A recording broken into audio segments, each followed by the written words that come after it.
Hi, this is Bobby Brown, and welcome to another fucking podcast. You kids with your loud music and your Dan Fogelberg, your Zima, hula hoops, and Pac-Man video games, don't you see? People today have attention spans that can only be measured in nanoseconds. See, son, old legends never die. They just lose weight. He's like a legend and an outerworld bum with a lot of life.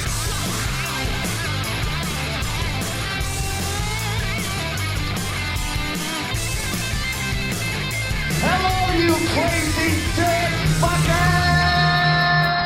Party time!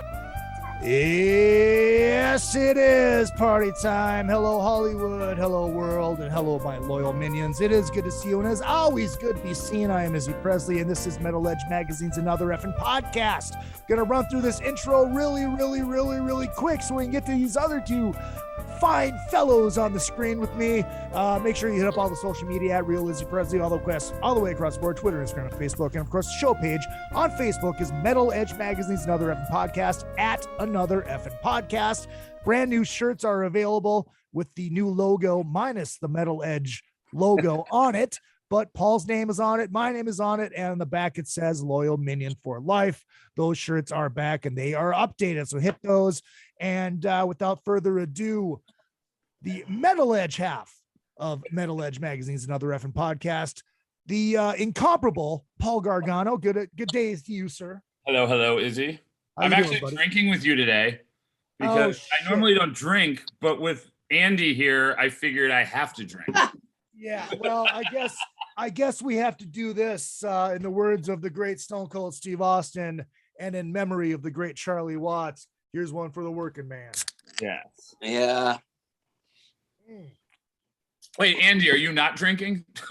I didn't have one, but I'll go get one if You might have to go get one because Stay right there then. All right. While Andy is fetching a drink, I'm going to take a second to say that tomorrow the Smokin' Kills record comes out officially.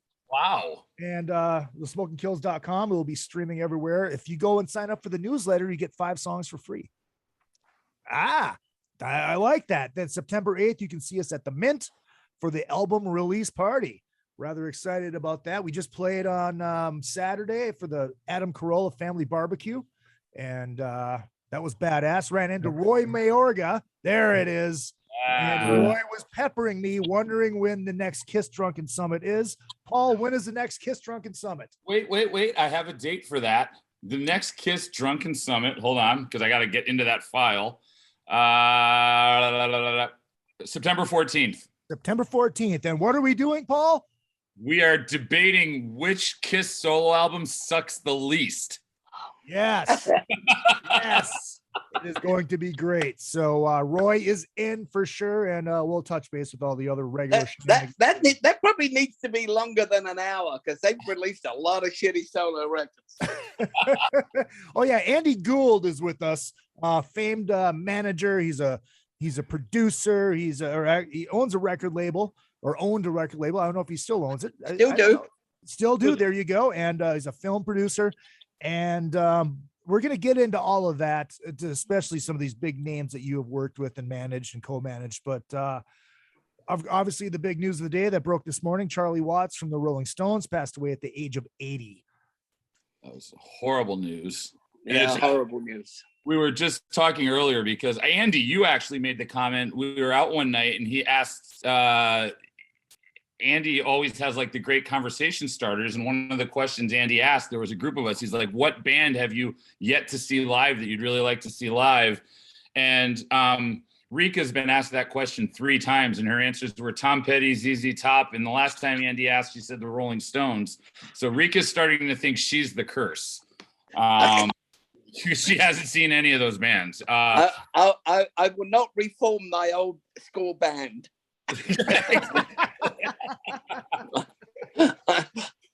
Andy, you saw the Rolling Stones rather recently, right? You know what? It's really funny. I was just reminiscing about this with our good friend John Travers, record producer. John Travers. I get a phone call from a mutual friend. He may have been on one of these podcasts. Andy Dorr. Has Andy been on any of these things yet? I don't think he No, but he might be a good one for the Kiss one. Oh, yes, he would. Yes, he Huge. So Andy works for Universal, and he called me and he said, I got tickets, really, really good tickets to see the Rolling Stones, but it's in San Diego, and it was a Sunday. And I said to my girlfriend and our friends John and Stacy, should we go? Let's just go. What the fuck, Free concert. We'll go down. We'll have some seafood. Didn't even really think about it. Let's just go and do it. So we get to the concert, pick up our tickets, and we keep going down and down and down. And this is bizarre for someone who's been in the music business as long as I have. We were in the front row. I'm never in the front row.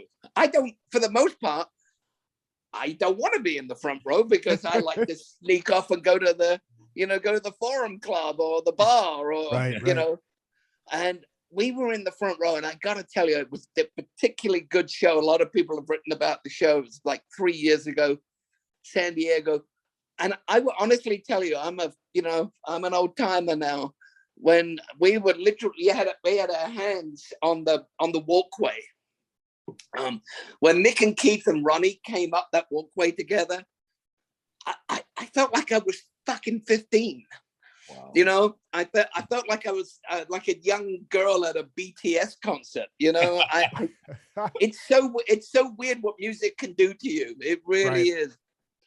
And it's still a memory. I honestly would say it was one of the top 5 shows I ever saw in the 50 years I've been doing this. I've seen them many times, and they're always good. This was a particularly good one. I guess sitting in the front row was because I think all of us in the industry, we rarely go to the front row. We're normally in that little section of seats that the band get, the up on the loge. Right outside. And it was just and they were amazing. And he was, I know everyone's saying it, but it was so weird. I know very little about the art of making music. I know a lot about selling it and spotting good talent, but I'm not a player. I don't play any instruments.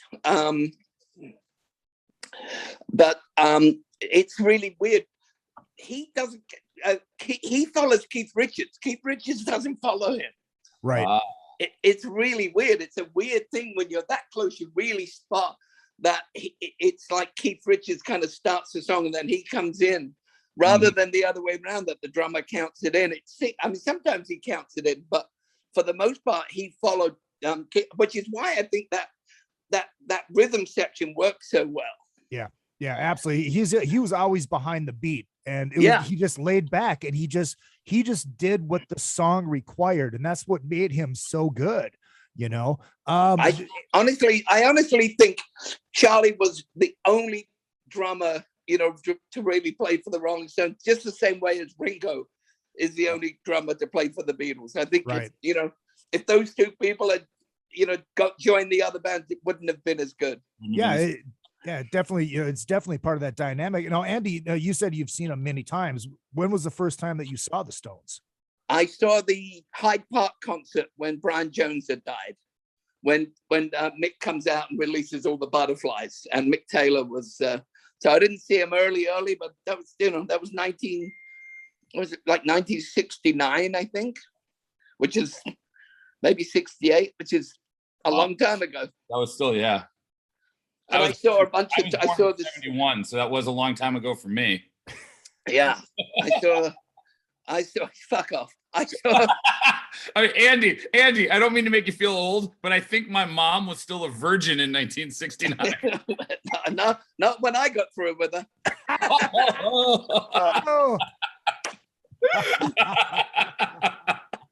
And please don't set me up that good again. Paul, I think I got a new fucking co-host. Yeah, exactly. But I said I post semi-regularly, but I what I said today is this next 10 years is going to break a lot of hearts. Yeah, because for the baby boomers, all of our heroes are Jagger's 78, Keith is, 77, McCartney's 79. I mean, all these guys in 10 more years. Yeah. We're probably in 10 more years, we're probably going to lose all the Beatles, all the Rolling Stones, and, some of the people that are alive. It's shocking, like the Ozzy Osbournes and some of the other people that weren't exactly kind to their bodies. It's almost. Is he? What's that? You said people that weren't kind to their bodies. I said, is he? Is he? Yeah. Well, it's going to be a tough, and there'll be also over the weekend, the great Don Everly from the Everly Brothers died, and for those people out there that may not know who they are so much as the Rolling Stones, there is no Beatles without the Everly Brothers. I mean, McCartney's always said that was their harmonies were based almost exclusively on the Everly Brothers. I saw them really early too, and I saw them on the Simon and Garfunkel tour, and they were the architects, some of these guys, and we're gonna lose a lot of really, really good people. It's a really sad thing. I'm sure we can move on into much lighter subjects. Right. Well, I think we should, because I mean, your story is pretty fucking huge, and it starts out pretty fucking huge. You started out working for George Martin. Yeah, I think it's worth telling the story for anyone out there that's being told no. I got. Am I looking in even vaguely into the camera? Yes, you are. Yes, okay, good. I went to my career day at my school in South London, and they said, what do you want to be? And I said, I'd like to be in the entertainment business. And they were like, you're poor, you come from working class family, you'll never get in. Those jobs are reserved for the well-to-do and the connected. And I didn't like that answer, and got on a bus and went into the middle of London and kind of knocked on a bunch of doors. And I got a job as a bike messenger for Chapel Music, which is now Warner Chappell's. And I was delivering sheet music one day to George Martin, the Beatles producer. Mm-hmm. And I could see that the office was a little bit untogether. And I said, do you need someone here? There's a job in England called a T-boy, T-E-A. T-boy, you kind of the equivalent of an intern or a mailroom in America. And you had to know how to make a decent cup of tea. As the English survive on tea and alcohol. Yep. And so I got a job working, and I literally 8 months after this guy told me I'd never be in the music business, I was working for the Beatles. What year was that? Like 69. What? 69, 70. Rick Sales, the fantastic manager of Ghost and Slayer, has said very charitably, it wasn't Yoko that broke the Beatles up, it was my fucking tea. Let me ask you this, because this is always a hot, fun topic, especially with Beatles fans. As somebody who was there, what did you think about the Paul is dead conspiracy? You know what? I think that happened before. I think that happened like a year or so before. It certainly didn't come up, and George was a very private guy. George Martin was a very private guy. The best thing I remember, well, two things I remember about working for George is he was always extremely polite. He was a lovely man. He always insisted on calling, everyone calls me Andy, he called me Andrew. And it was always, even when they were having meltdowns in the studio or wherever, he always said, if I had to go get him a fucking cup of tea or a sandwich, it was always please and thank you, words you don't hear sadly very much these days. Right. And the memory that drives me the most crazy is I remember one time he wanted me to tidy his office and put all his tapes in alphabetical order. And I said to him, look, you know, you're going to the studio soon. Why don't I do it while you're gone? And that way I won't get in your way. And I remember it was like, you know, and I love her. And, you know, and like, does that go before or after, you know? And why the fuck I didn't walk out with one of those tapes is still beyond me. Oh, just all the masters right Oh there. my God. Yeah. And no one would have known. Yeah. No one would have known. It was that untogether that you could have easily moved the tape out, a master tape. And despite being a manager, my mom and dad raised a pretty honest guy. That's it. That's almost like jumbo shrimp. It does the two things come Yeah, right. But yeah, that was kind of crazy. That was kind of crazy going into the offices where George had his office. And it was not just George, it was 3 or 4 big record producers had started a company called Air London, Associated Independent Recorders, AIR.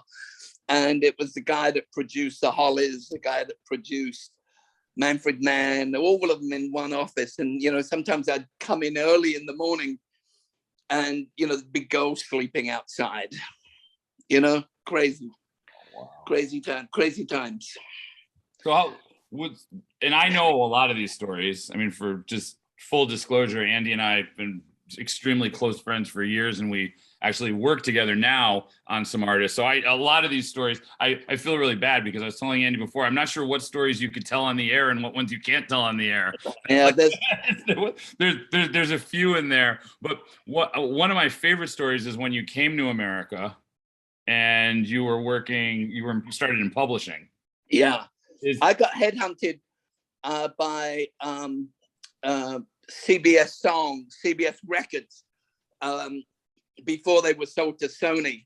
And, you know, when I came over, it was crazy. CBS Records had every, you know, Bruce Springsteen, Chicago, Kansas, Simon and Garfunkel, Barbra Streisand. I mean, name it. They had like crazy control of the charts, and to be part of that was kind of nuts. And then, you know, the guy said, we want you to go out and sign new bands and also interact with all the international bands because you speak like all these guys that are in all these new wave and punk rock bands. Yeah. And, you know, they gave me a CBS business card and a CBS credit card. What could possibly go wrong? what could possibly go wrong with that fucking idea? Andy, what year was that? That was 79, 78. 79. Okay, 78. So now, Studio 54. Studio 54 and a company card. Yeah. Yeah. What could possibly go wrong? Right.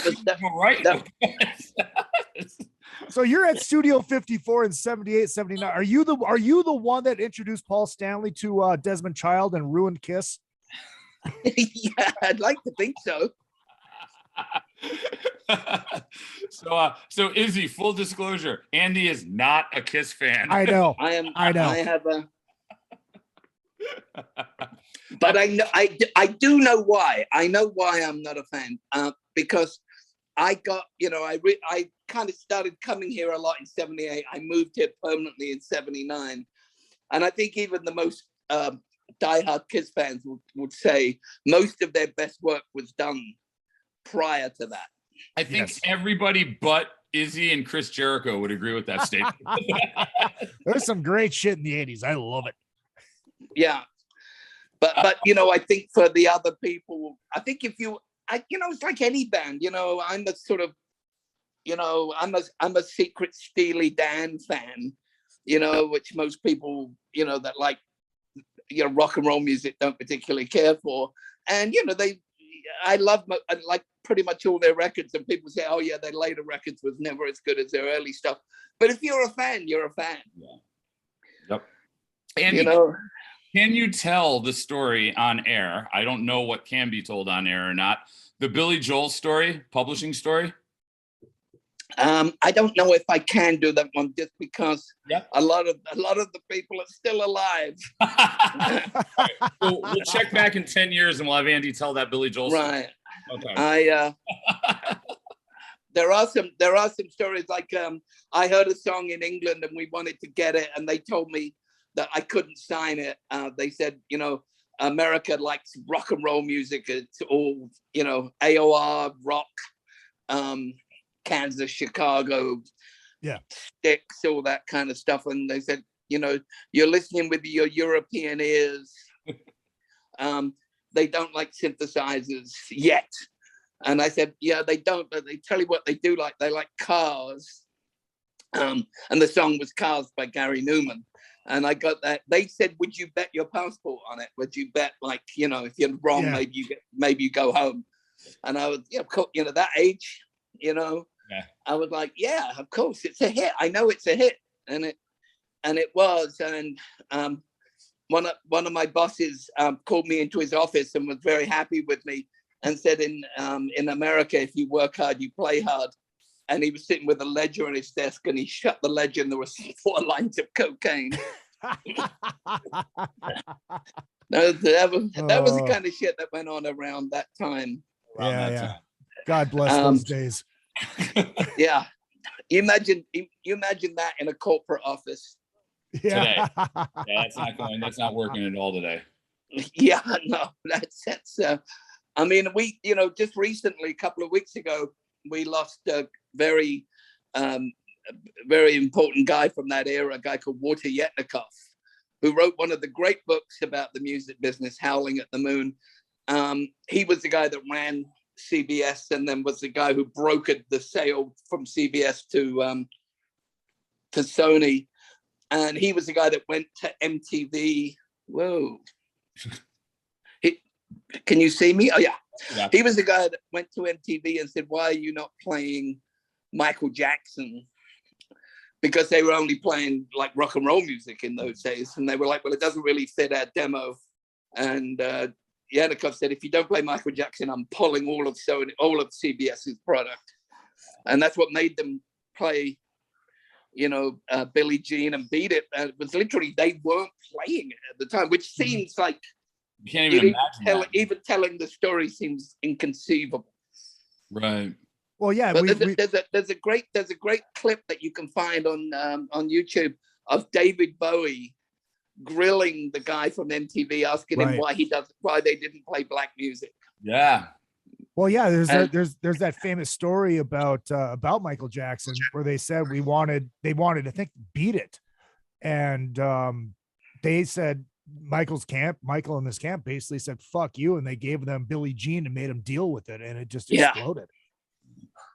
I mean, but it's incredible, especially like now it's the other way. There's like, I mean, MTV doesn't sort of really exist, but wherever it does exist, it's almost exclusively it's R&B and dance music. There's barely a rock and roll band gets a look in, and I don't see that changing actually.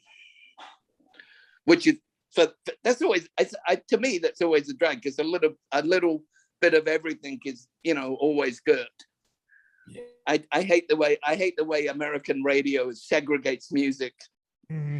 If you listen to sort of K-Earth out here in LA or any older station, which is a sort of mirror image of what FM radio used to be, you hear like Diana Ross, next to Jimi Hendrix, next to the Beatles, next to the Monkees, next to Joni Mitchell, next to Cat Stevens. And if that was now, Diana Ross would have to be on the Black channel and the Monkees would be on the pop channel and Joni Mitchell would be on the folk channel. And, it's such a drag that it's like that. People ask me all the time, why does England have such a track record of producing, for a very small country that could fit into California 3 times over, fit into New York State?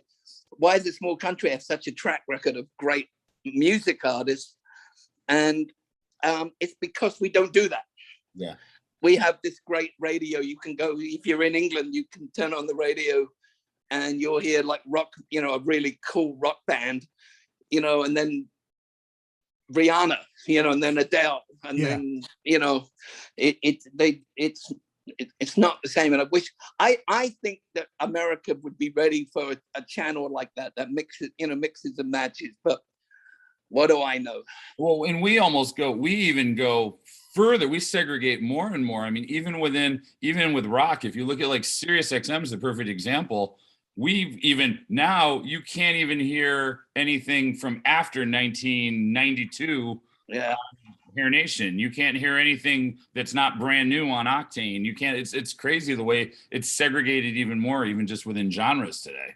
Yeah, it's really a shame. I think that if there was a channel out there that played a little bit of, I don't know, you know, Greta Van Fleet. I can't think of rock band names right now, but Greta Van Fleet or Ghost, but also then played, you know, the Baby, and then played, you know, I don't think people would turn off. I really don't. I think well, you might. I would. Because I don't want to hear the Baby. Hey, you don't, but you probably don't know how good that is because you never listened to it. No. And think about it from the perspective of what if people that actually weren't exposed to some of the rock music today actually got exposed to stuff other than DaBaby, and that's right. Well, I think that's more my point. I mean, look, let's face it. You know, I always grew up loving rock music and came out of England, you know, with some of the greatest rock music ever. But I was really happy that on the same radio station I got to hear Otis Redding, or Marvin Gaye, or you know, or Stevie Wonder. You know, my life would have not been as complete, you know, for me personally, without those kind of acts. Right, absolutely. And that's all I'm saying is that, you know, because, you know, maybe if there was you know, if they played a bunch of rock and maybe The Weeknd, you know, because, you know, a couple of tracks I've heard from The Weeknd I kind of like. I just don't ever listen to those channels because they don't play anything but that music. Right. Exactly.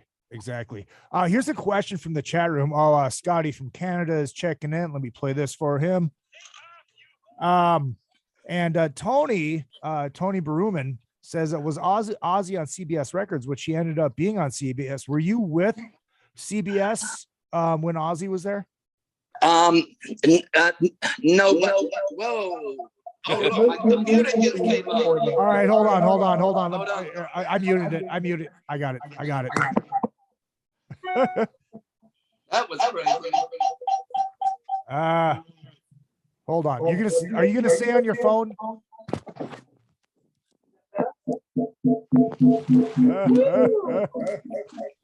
And he's back. He's back. All right. Let me stay on your phone. Or use this one.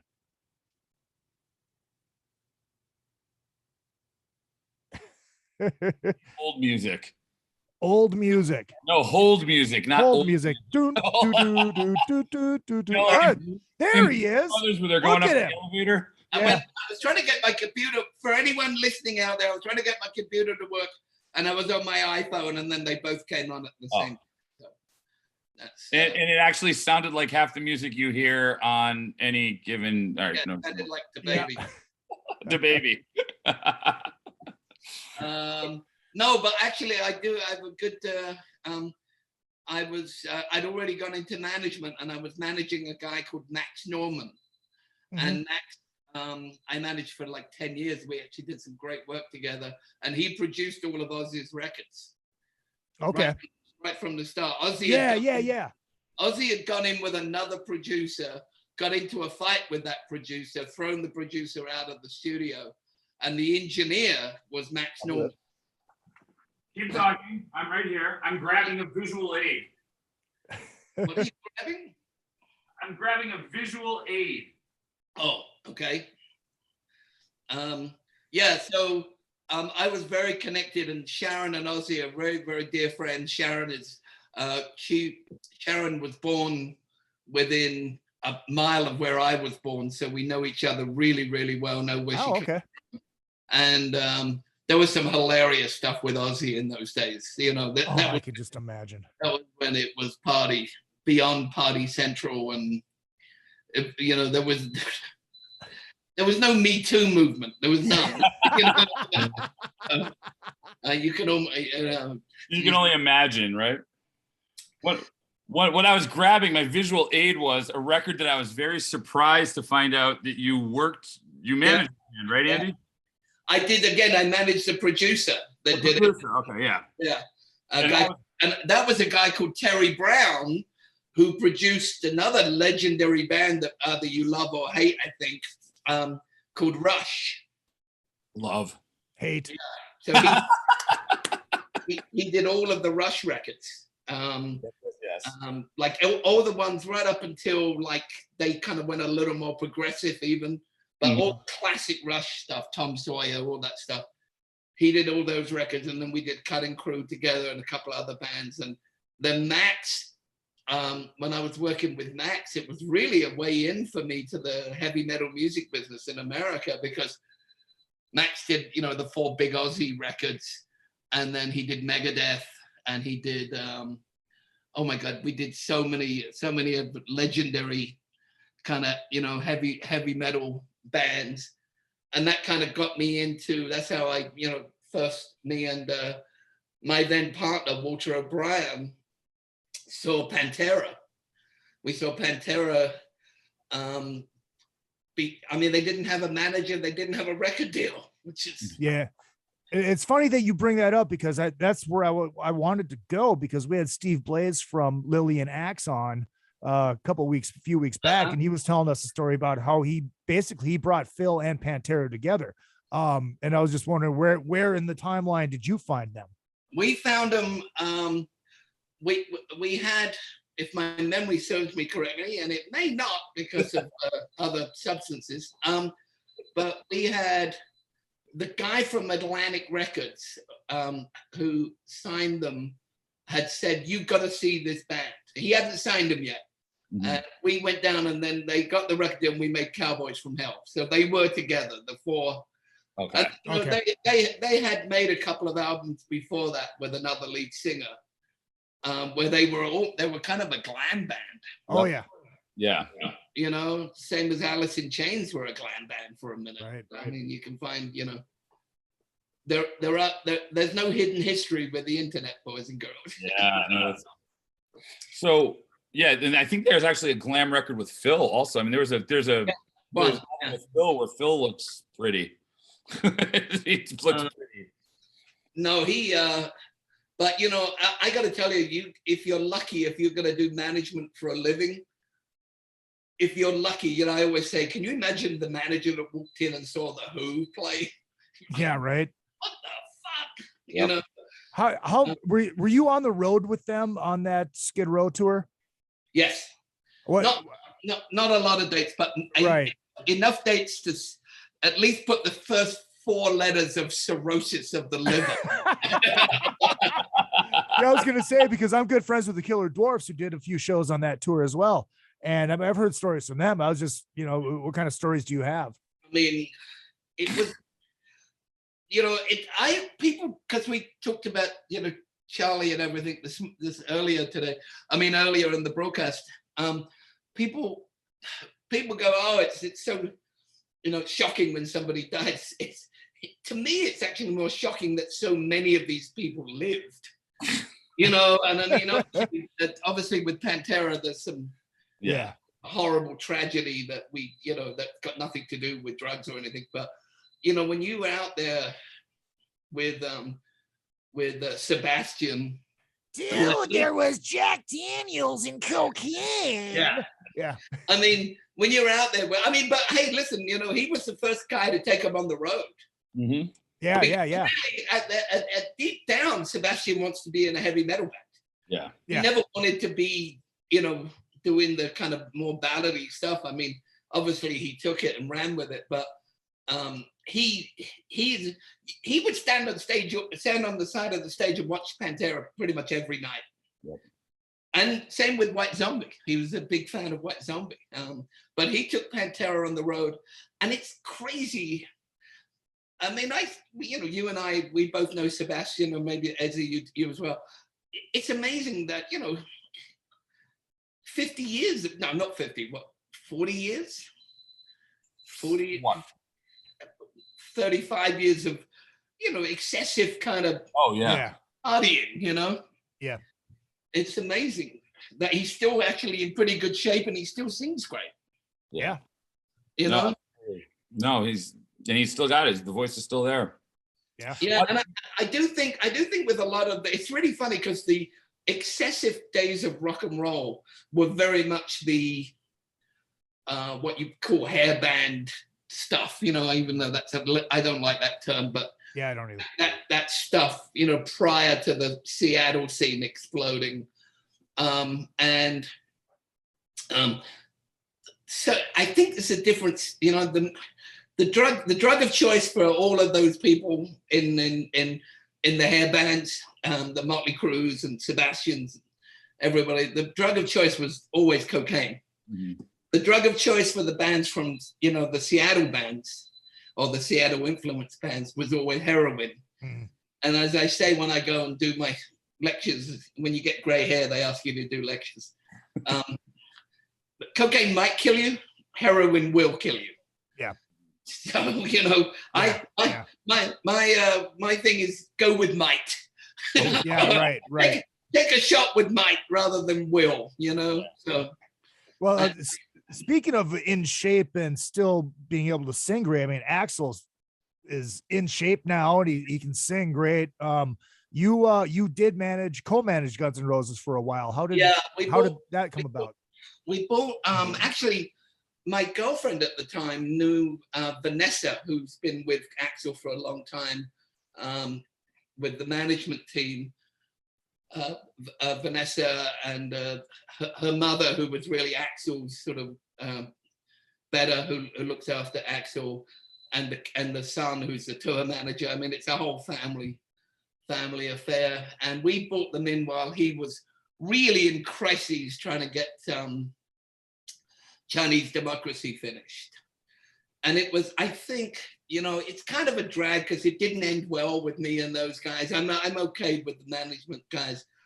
But I always felt a bit bad about it because, he's fucking amazing. He's great. Yeah. And but someone had to get that monkey off his back. Yeah. And I worked with Irving at the time, Irving Azoff, and we kind of said, that's what we're going to do. We're going to get that monkey off his back.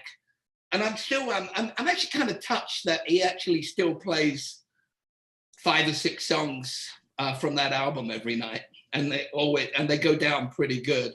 Yeah. I mean, it took a horrible critical. I mean, it was not pretty when that record came out. I mean, it's still, funny enough, sold really well overseas. It didn't sell so well here, but I think if we hadn't done it, that record still might not be out. Right. Because I think it got the better of him. Mm-hmm. Yeah. I'd like to think if he thought about it now, he would say the best thing that ever happened. Because once the record came out, he did go on tour again. And he hadn't toured for ages. Mm-hmm. And he was in pretty bad shape, I think. And I think like any true artist, that's what's such a drag about this COVID thing is. Like any true artist, you want to play. Mm-hmm. It's like getting back to Charlie. It's like I heard an interview with him today on Sirius, and he said, "I hate touring. Every time I have to pick up my suitcase, and I hate it. I hate touring, but I love playing." Wow. And that's it kind of touched my heart today because I think that's true with all of them because, they ain't doing it for the money. Yeah. They've all got more money than anyone would ever need. But, I think a lot of it too is that they're playing for a couple hours a night, but it's the other 22 hours of the day that just suck. I mean, that's the part. Yeah, and a lot of people listening to this or watching this would go, "Oh, boo hoo hoo, you stay in 5-star hotels and you get to fly around on jets." Believe me, anything gets old. Yeah. It's not old. It's not old for a long time. It's a couple of years. Yeah. But after doing it for a long time, you just, you want to be home. You want to be with your family. You don't want to be, even if you're in the, Four Seasons or, the nice hotel. It's still a hotel. Yep. Yep. And you're killing 22 hours a day. And that's it. Yeah. You're only on stage for a small part of that day, and you're not home. You're not, you're surrounded by employees. I got to hang out with them, went to someone's wedding, and I literally sat next to Robert Plant at the wedding. And that's what he said. He said, I charge a lot of money for people to come and see me. None of it is for playing. I'll play for free. Mm-hmm. You're paying me for the other 22 hours. Yep. Wow. That I'm away from my family. And, he said, and sure enough, funnily enough, at that wedding, he got up and sang with the wedding band. Oh, wow.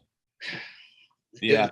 One of the things, especially for Metal Edge audiences, Rob Zombie was just my first cover when I took over Metal Edge was Rob Zombie. And for those people who don't know, you discovered White Zombie. You were White Zombie, Rob Zombie's manager from day one. How did you told the Pantera story. How'd you find Rob? Well, we were doing Pantera and they were looking for a manager, and they had just great guy that there's a really good documentary about called guy called Michael Alago, who's the guy that signed Metallica, had said, and there's a sort of kind of cool story there because there were a whole bunch of bands in New York at that time and everyone had been signed. Everyone had been signed. A band called Law and Order, a band called Raging Slab, a band called Cycle Sluts from Hell, and there was like loads of them. And everyone was saying this is going to be the big scene out of New York. And they all, they all went nowhere. And the one band that didn't get a record deal was White Zombie. And Michael Alago saw them, and I went out. I remember going to see them in New Jersey. I think maybe it was even in L'Amour's famous club. There were 30 people on stage. And Rob Zombie came out and played like he was playing Madison Square Gardens. Mm-hmm.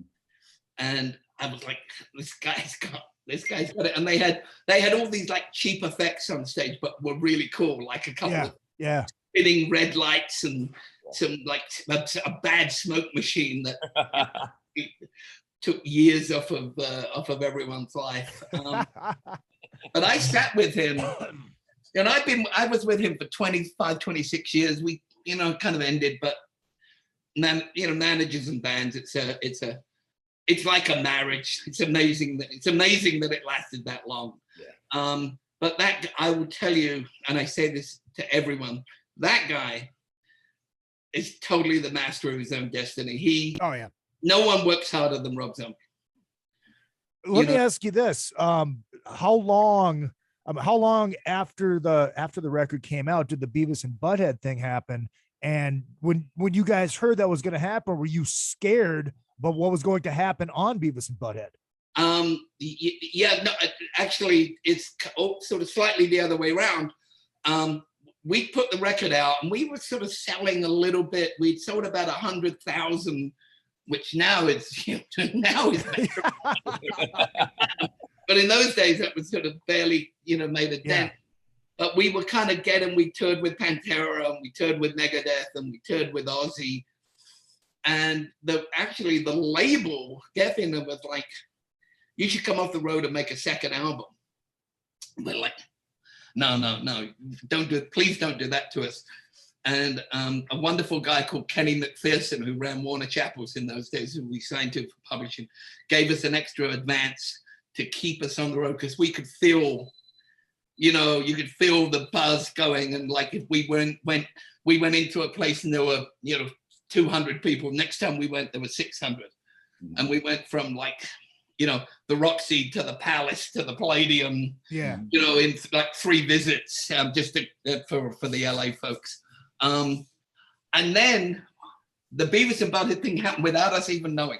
Oh, wow. It happened.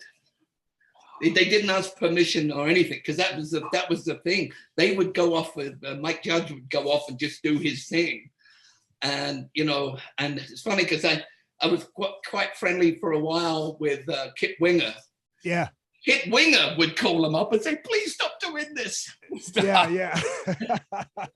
for as much as it kind of helped break Zombie, it kind of killed Winger. Oh yeah. I mean, without a doubt.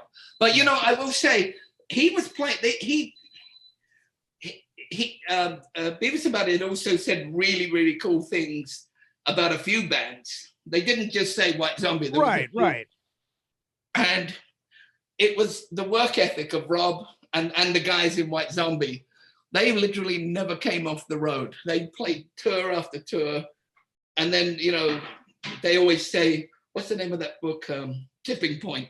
There's always a tipping point with every artist. And the tipping point with Beavis and Butthead, all of a sudden, we went from, you know, a few thousand records a week to, you know, 20,000, 50,000. I mean, you know, it was like, it was pretty crazy.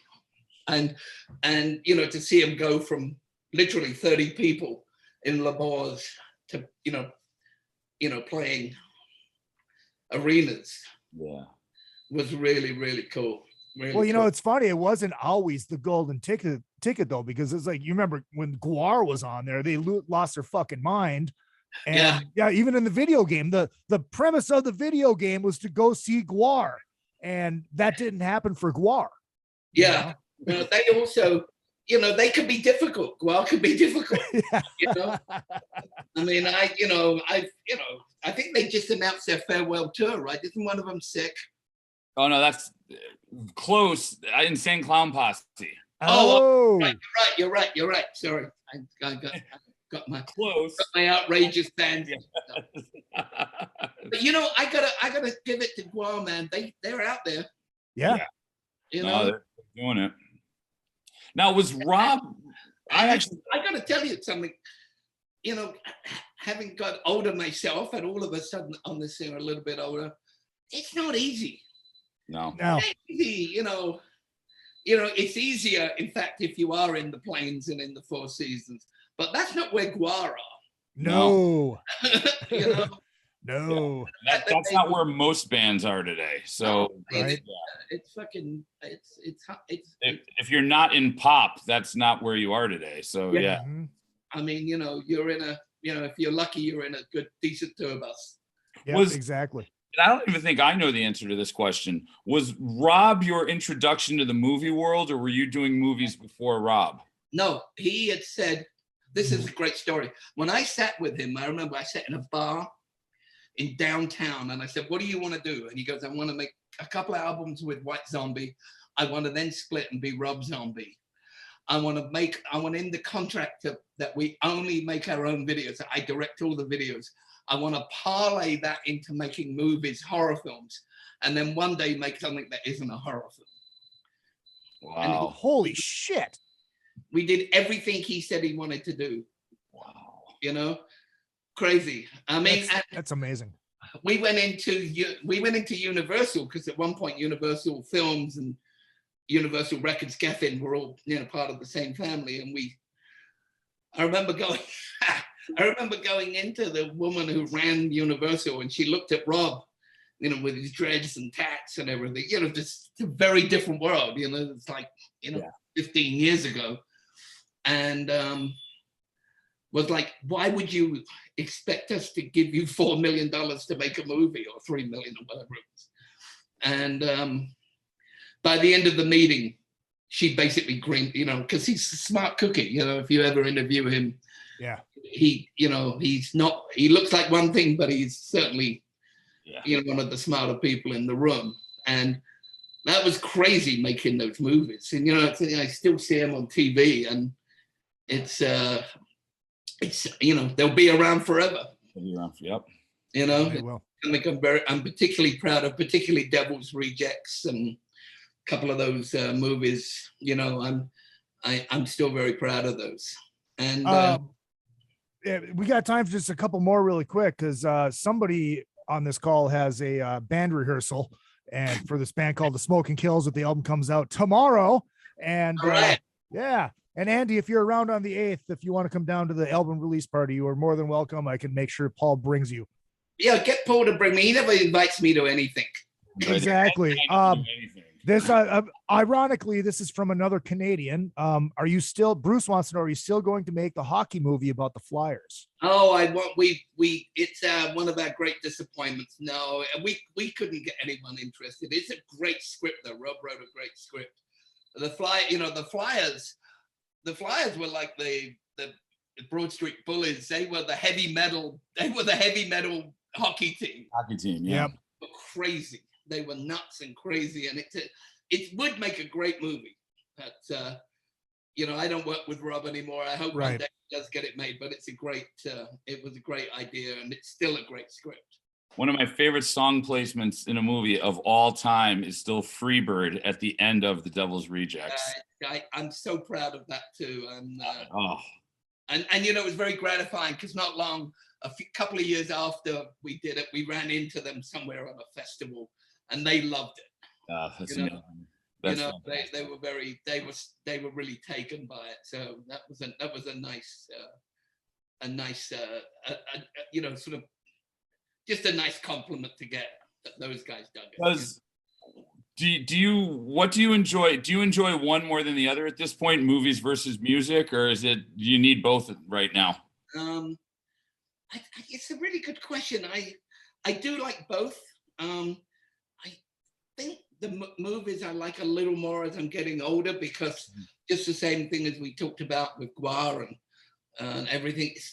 Going on the road and seeing bands is I think it's a young person's game, But then I hear a band, got a baby band called Tent, Kurt Dimer, Black Smoke Trigger. I've got some bands that I'm working with that I can't say no to.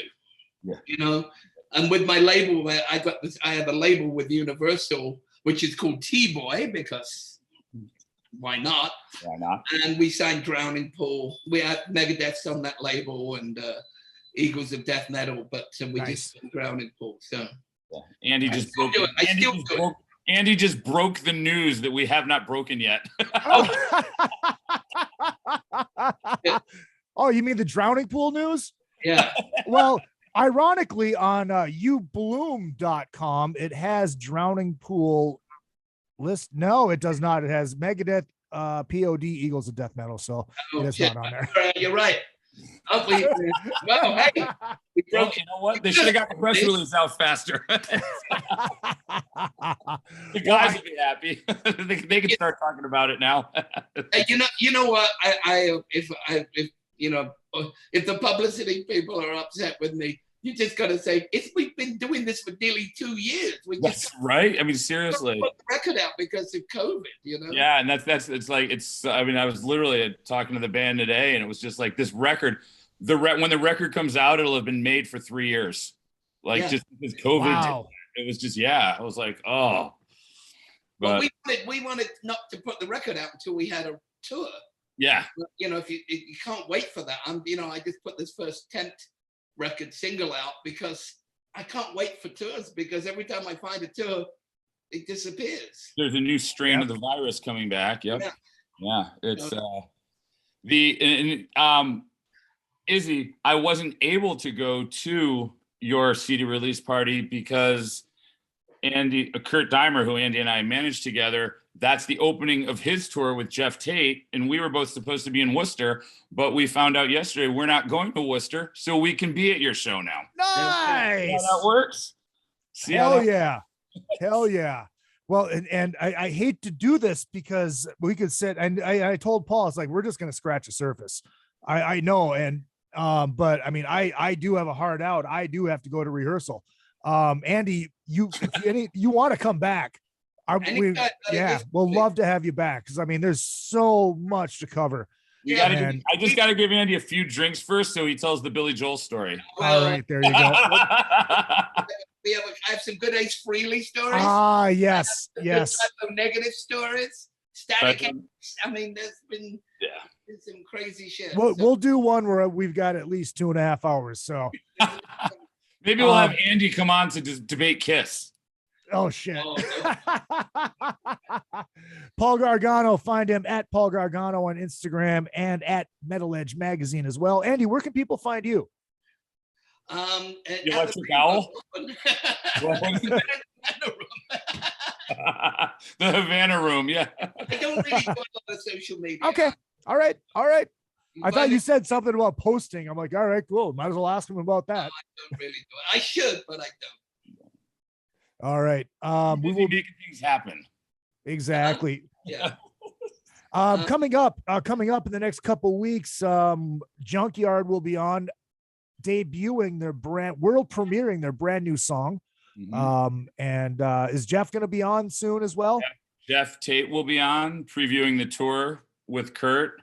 We will have Kurt on when the album comes out, when his album comes out. It looks like we're going to hopefully have possibly, I'm going to throw this out there, we might have Danko Jones if we can arrange a time that isn't 6 o'clock in the morning. Yeah, that would be good.